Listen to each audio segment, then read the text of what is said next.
지난 영상에서는 조비의 공매도 리포트 소식을 다뤄봤었는데요. 오늘 영상에서는 조비의 미래 포텐셜에 집중해볼까 하는데요. 많은 기업들과 투자자들이 왜 조비에 주목하고 투자하는지 그 이유를 샅샅이 살펴보겠습니다. 먼저 나사와 미 공군을 빼놓고는 조비의 투자 이야기를 시작할 수 없을 것 같습니다. 나사와 미 공군은 민간 기업을 지원하기 위해서 조비와 협력합니다. 이 둘은 정보기관으로서 자신들의 능력을 키움과 동시에 민간 산업을 활성화하기 위한 다양한 프로젝트를 시도 때도 없이 하는데요. 조비 에비에이션과 진행한 프로젝트도 이런 활성화 프로젝트에 포함되어 있는 겁니다. 특히 나사의 립테크 프로젝트는 현재 조비 에비에이션의 핵심 기술과 관련되어 있기 때문에 주목할 필요가 있는데요. 나사의 립테크 프로젝트는 항공 연구에서 매우 중요한 주제인 분산 전력 추진에 초점을 맞춘 프로젝트입니다. 분산 전력 추진은 말 그대로 전력을 여기저기로 분산해서 항공기를 추진하는 건데, 립테크 프로젝트에서는 항공기의 앞쪽 날개 가장자리에 여러 개의 작은 모터와 프로펠러를 설치해서 분산 전력 추진 시스템을 테스트합니다. 이 분산 전력 추진 시스템은 항공기의 이륙 및 착륙 성능을 높입니다. 더 좁은 곳에서 이륙하고 더 좁은 곳에 착륙할 수 있음은 물론 기존의 항공기보다 소음을 크게 줄일 수 있습니다. 좁은 곳에서의 이착륙이 가능하고 소음도 작다? 조비 투자자분들이라면 바로 도심 항공기를 떠올리실 겁니다. 통상 공항과 헬리콥터 착륙장은 이착륙의 공간이 많이 필요하고 시끄럽기 때문에 밀집 지역에서 멀리 떨어져 있는데요. 립테크 프로젝트가 이런 한계를 극복시킬 수 있겠죠. 그리고 립테크 프로젝트는 X-57 프로젝트로 진화하게 되는데요. 이 프로젝트에서도 나사는 조비 에비에이션과 협력했습니다. 일명 맥스웰 프로젝트라고 불리는 이 X-57 프로젝트는 립테크에서 개발된 기술을 실제 항공기에 적용해 전기 추진 시스템의 실용성과 효율성을 검증하기 위한 프로젝트입니다. 즉 전기 항공기를 만든다는 거죠. 이 같은 변화를 위해선 먼저 조비 에비에이션의 항공기의 모습처럼 기존의 항공기 디자인은 완전히 달라져야 했습니다. 덕분에 조비 에비에이션은 나사와 함께한 립테크 프로젝트와 맥스웰 프로젝트를 통해 자신들이 개발해오던 기술을 한 단계 더 도약시켰고요. 동시에 나사의 오랜 기간 축적된 기술과 노하우를 전수받을 수 있었는데요. 스타트업 기업인 조비에게는 경쟁력을 한껏 키워주는 거대한 행운이자 이득이었습니다. 앞서 언급했듯이 나사에 이어 조비 에비에이션의 강력한 정부 측 조력자로 등장한 곳은 US 에어포스, 즉 미 공군입니다. 공군과의 협업은 그동안 조비 에비에이션에게 매우 큰 힘이 됐고 앞으로도 많은 도움이 될 것으로 보이죠. 공군과의 협력은 모두 하나의 프로젝트인 어질리티 프라임으로 이야기할 수 있습니다. 어질리티는 빠르고 쉽게 움직일 수 있는 능력을 의미하고 프라임은 최고의 상태를 뜻합니다. 즉 어질리티 프라임은 최고로 빠르고 쉽게 움직일 수 있는 항공기인 전기수직 이착륙기를 개발해내려는 프로젝트를 뜻한다고 할 수 있겠죠. 이 어질리티 프라임 프로젝트는 2020년에 시작이 됐고요. 알아두셔야 할 점은 조비 에비에이션만이 이 프로젝트의 유일한 파트너인 것은 아니라는 부분입니다. 전기수직 이착륙기 산업에서 가장 강력한 경쟁자인 아처 에비에이션과 베타 테크놀로지도 포함되어 있고요. 중국의 이항과 영국의 버티컬 에어로스페이스도 프로젝트 파트너입니다. 그러나 현재 시점에서 이 프로젝트의 가장 큰 수혜를 보는 것은 분명 조비 에비에이션인데요. 조비가 개발 단계에 가장 앞서 있기 때문이죠. 이렇듯 조비 에비에이션은 최대 1억 3,100만 달러 규모의 계약을 공군과 체결하고 있는데요. 이 계약에 따라 5인승 전기수직 이착륙기를 최대 9대까지 공군에 납품하고 또 운영할 수 있습니다. 조벤 비버트 CEO는 이 계약에 대해 미국 정부 전반에 걸쳐 광범위한 잠재적 사용 사례를 탐색할 수 있을 뿐만 아니라 국방 파트너들은 조비 에비에이션이 2025년 상업 운영을 준비하는데 큰 영향을 미치는 지원을 제공했다고 평가했습니다. 이 같은 정보를 종합하면요. 미국 공군은 조비 에비에이션 등 민간 기업을 지원합니다. 민간 기업 지원과 잠재적인 군사용 항공 기술의 확보라는 두 가지 목적을 위해 세계 최고의 항공 기술력을 보유한 기관이 조비 에비에이션을 돕고 있는 거죠. 바꿔 말하면 조비 에비에이션은 미래의 군사용 이볼트를 공군에 납품할 가능성도 있다는 얘기입니다. 조비 에비에이션은 2023년 9월 25일 마침내 에즈워즈 공군기지에 첫 전기수직 이착륙기를 인도했습니다. 이는 원래 예상했던 시기인 2024년 인도 예정일보다 무려 6개월이 앞선 스케줄이었는데요. 공군에 인도된 이 항공기는 화물과 승객 운송을 포함한 다양한 물류 임무를 시연하는 데 사용됩니다. 두 번째 항공기는 2024년 인도 예정이고요. 단계적으로 또 다른 항공기가 공군에 공급될 것으로 보입니다. 더 나아가 전기수직 이착륙기가 가진 강점은 미군에게 전술적으로 매우 큰 변화를 불러올 수 있습니다.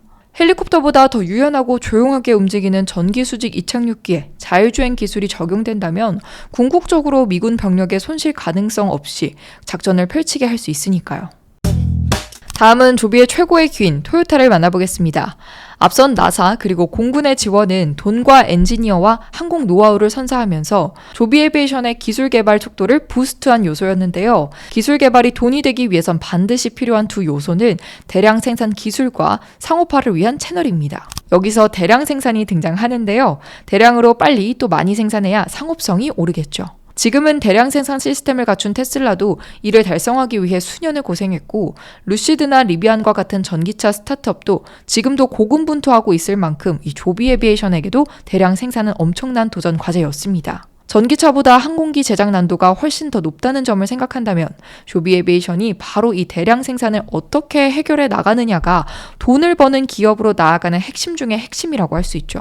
이를 위해 조비 에비에이션이 선택한 것은 토요타 끌어들이기입니다. 심지어 토요타에게 최대 외부 주주의 자리를 주기까지 하면서 혈맹 수준의 협력을 이어갔죠.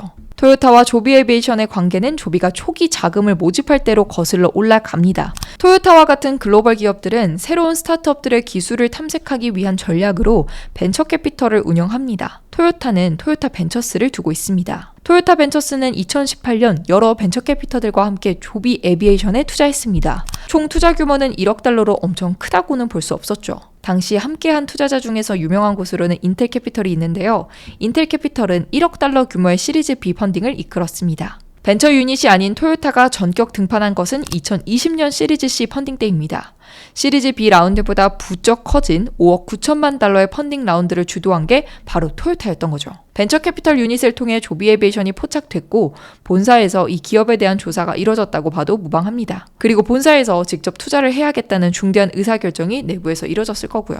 2020년 1월 15일 조비 에비에이션의 발표 내용에는 매우 중요한 내용이 포함되어 있는데요. 당시에 조벤 베버트 CEO는 이번 토요타와의 협력은 세계 최고 자동차 제조업체 중 하나가 우리와 이 새로운 산업을 위해 전례 없는 자금과 자원을 투입한다는 것을 의미한다며 토요타는 디테일한 공정을 통해 제품의 품질과 신뢰도를 높이는 것으로 전 세계적으로 알려져 있다고 전했는데요. 이때부터 이미 조비 에비에이션과 토요타는 전기수직 이착륙기의 대량 생산을 준비하기 시작했다고 봐야 할 겁니다. 그렇지 않고서야 토요타 본사가 직접 나설 이유가 없었으니까요. 2023년 4월 27일 조비 에비에이션과 토요타는 핵심 파워트레인 및 구동 부품 장기 공급 계약을 맺으며 파트너십을 더욱 강화했습니다.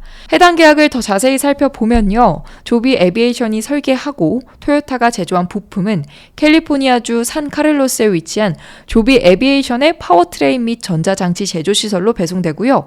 여기서 완성된 조립품은 다시 마리나에 있는 파일럿 생산 라인으로 운송되는데요. 벤처 투자 때부터 이어져 온 토요타와의 강력한 유대는 어쩌면 스타트업이 가장 많이 낙오하는 구간인 이 대량 생산 시스템 구축을 위한 것일지도 모르겠습니다. 그럼 그 어렵고 힘든 대량 생산만 해낸다면 모든 게 다 끝일까요? 아니죠. 대량으로 생산을 해낸다면 그걸 사주거나 팔아줄 곳이 또 필요한데요. 이런 측면에서 조비 에비에이션 역시 토요타만큼이나 큰 수요 측 파트너가 필요했습니다. 그리고 여기서 등장한 게 델타 항공이죠. 델타 항공은 이 브랜드 이름 하나의 단어로 미국 3대 항공사라는 급을 드러낼 수 있습니다. 미국에서 빅3라는 건 결국 글로벌에서도 탑티어가 됩니다. 조비 에비에이션은 세계 최대 자동차 기업인 토요타와 협력하는 동시에 미국 최대 항공사와의 파트너십을 형성해낸 거죠. 그리고 델타 항공은 그중 수요 채널 역할을 할 것으로 보입니다. 2022년 10월 11일 조비 에비에이션의 델타 항공과의 중요한 파트너십 발표를 살펴보겠습니다. 다년간의 다시장 상업 및 운영 파트너십인데요. 먼저 조비 에비에이션은 뉴욕과 로스앤젤레스를 경유해 델타 항공을 이용하는 고객이 도시 공항을 오가는 단거리 여행의 좌석을 원활하게 예약할 수 있는 기회를 제공하게 되는데요. 간단히 말하자면 델타 항공의 고객들이 조비 에비에이션의 에어택시를 사용할 수 있도록 한다는 거죠. 델타 항공은 조비 에비에이션에 6천만 달러의 지분 투자를 단행했습니다. 그리고 조비 에비에이션이 실질적인 이정표를 달성하면 투자 금액을 최대 2억 달러까지 확대할 수 있다는 조항도 달았습니다. 공짜는 없겠죠. 이 이정표가 무엇인지 살펴보면 조비 에비에이션의 2026년 12월 31일까지 전기수직 이착륙기 항공기에 대한 FAA 형식 인증을 획득하는 거죠. 또 2027년 12월 31일까지 상업적 출시가 이뤄져야 한다는 내용도 있습니다. 즉 이런 조건들이 충족되지 않으면 델타 항공은 조비 에비에이션에 추가 투자를 단행하지 않게 되며 파트너십 계약도 무산될 수 있습니다. 여기서 언급해야 할 파트너가 하나 더 있습니다. 핵심 주주이자 전략적 파트너가 토요타인 조비 에비에이션의 입장에선 일본 시장을 공략하는 것은 너무나도 자연스러울 수밖에 없는 흐름인데요. 조비 에비에이션은 일본에서도 인증 절차를 밟고 있습니다. 미국에 델타가 있다면 일본은 일본 최대 항공사인 ANA 홀딩스와 파트너십을 체결했죠. 토요타도 이 파트너십에 참여하고 있는 걸 보면 분명 토요타의 도움이 있었을 겁니다. 장거리 항공과 단거리 항공 그리고 지상 이동을 엮는 게 이 파트너십의 큰 그림입니다. 미국과 일본 등 글로벌로 관심을 받고 있는 조비인데요. 우리나라 기업도 빠질 수 없겠죠. SK텔레콤은 한국에 에어택시 서비스를 출시하기 위해서 조비와 손을 잡았습니다. SK텔레콤은 2023년 6월 1억 달러, 우리 돈으로 1,300억 원 가량을 조비 에비에이션에 투자하면서 이 조비의 지분 약 2%를 확보했는데요. 단순히 이렇게 들으면 조금 의아하실 수도 있습니다. 통신사인 SK텔레콤이 왜 수직 이착륙기에 투자하는 거지? 하고요. 사실 앞서 SK텔레콤은 2020년 국토부 주관 민간 협의체인 UAM 팀 코리아에 참여하면서 같은 팀에 포함된 하나시스템, 한국공항공사, 한국교통연구원 등과 UAM 사업 파트너십을 체결했는데요. SK텔레콤은 국내 UAM 상용화를 위해 상공망 솔루션을 개발해 왔으며 또 UAM의 AI 기술을 접목해 국내 이동의 패러다임을 바꾸는 AI 모빌리티 시대를 열기 위해 열성적으로 투자해 왔죠. 이런 상황 속에 조비와는 2022년 인연을 맺게 됩니다. 조비가 한국의 도시와 지역사회에 배기가스 배출이 없는 항공기 공유 서비스를 제공하기 위해 협력할 것이라며 SK텔레콤과의 협력 소식을 전한 거죠. 그리고 앞서 말한 1억 달러의 전략적 투자를 단행하며 한국 시장에서 조비 기체를 독점적으로 사용할 수 있는 권리를 확보했는데요. 이번 계약을 통해 SK텔레콤은 내년 조비 기체를 국내에 들여올 수 있게 됐고요. 이번 영상에서 쭉 말씀드렸다시피 조비 에비에이션은 여러 정부 그리고 기업들과 협력하면서 발전해온 이 막강한 기술력을 통해 FAA 인증 절차에서 분명 가장 앞서 있습니다. 그런데 투자자 입장에서 이 인증 자체에 너무도 높은 가치를 매기면 안 될 것 같은데요. 업계는 베타 테크놀로지나 아처 에비에이션 등의 경쟁사들이 1년 안팎의 격차를 두고 이 인증을 따게 될 것으로 내다보고 있고요. 또 에어버스와 보잉도 자체 전기 수직 이착륙기를 개발하고 있지만 인증에 서두르진 않기 때문이죠. 오히려 더 명확한 인증에 대한 조건이 나오면 그때 통과하면 된다고 생각하고 있을 겁니다. 전기 수직 이착륙기 혹은 에어택시가 대중에 받아들여지기까지는 시간이 많이 필요합니다. 즉 먼저 시장에 진입해 있더라도 엄청난 선점 효과를 가져갈 수는 없을 텐데요. 미국을 넘어 세계 기업들이 주목하는 조비죠. 탄탄한 투자와 협력 히스토리를 쌓아가며 UAM 시장을 장악할 수 있을지 머니네버슬립에서도 함께 지켜보겠습니다.